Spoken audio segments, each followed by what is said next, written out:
Thank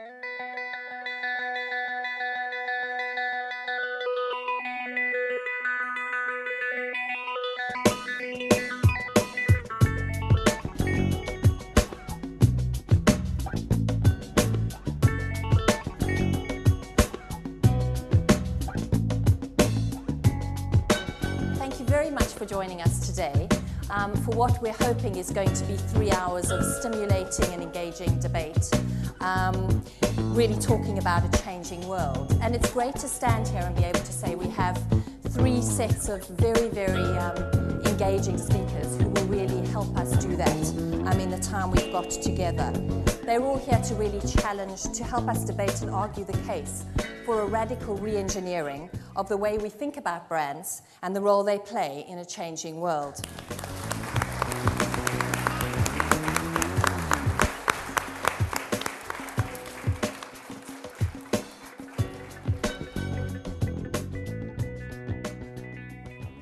Company is not an integrated set of products, but a company has a set of capabilities that it connects to others.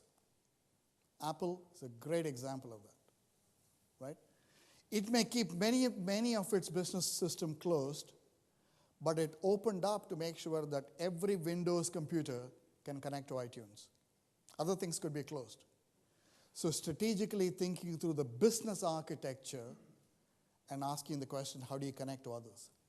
Connecting with Nike, not connecting with every shoe company. Connecting with certain set of cars, not connecting with all the cars to make the seamless integration possible. It's a portfolio of capabilities through relationships. The second one is the cash register shift that affects pretty much every industry. If we've got to start rethinking what do we charge for. New York Times has upper left-hand corner, it says all the news that's fit to print. Because we have given them the right to choose what to print. But when it goes from print to digital, do they have the same right to decide what to show, or does Google have the right to be able to synthesize 4,500 news sources because they've got the information, they got the technology, they got the farm to be able to do it compared to New York Times. The role of the consumers. Community is an emerging phenomenon, right? It's a social phenomenon of the next generation.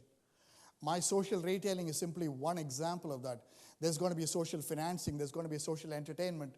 All that we are beginning to see, like YouTube and everything else, is simply tip of the iceberg, just like what we saw with the e-commerce in the late 1990s. Those websites now, when you look back, they look so primitive and so uninteresting, right?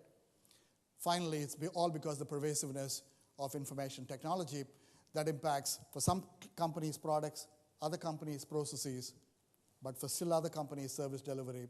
So how do we recognize and play with that is really our innovation challenge. So let me end by saying, hopefully I've given you something to think about. Are you prepared to win in this network era? Thank you very much.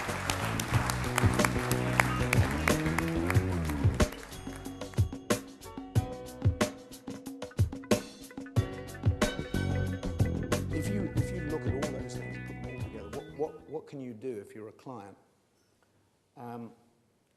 There's really one thing well, two things. Innovation, and I know it's easy to say, and it's motherhood and apple pie, but that is the way that you will succeed. The other thing is branding, but in a Sarbanes-Oxley world where you have to be completely transparent in your disclosure, I'm biased, obviously, because of branding and identity is an important part of our business. It's obviously the heart and soul of Landor's business. You can have innovation without branding and identity. You can't have branding and identity without innovation. So at the end of the day, when you look at all these forces, those are the two critical things that I think you have to worry about. Okay, thanks very much.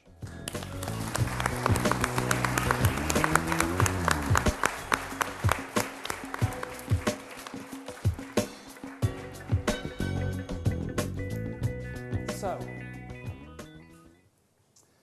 this is how we started with some springboards. Let me just reprise some of the things that we've said.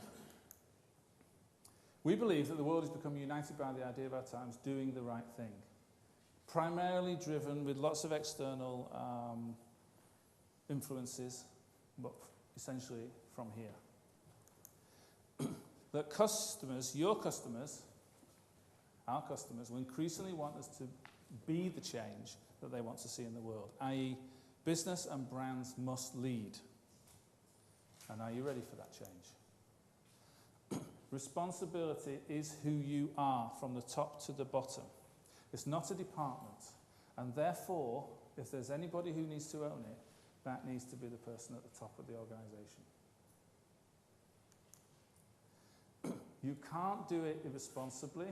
Someone said to me the other day when talking about greenwash, they said, why I hate greenwash so much is because it's what everybody hates about marketing applied to what we believe is the most important thing in the world.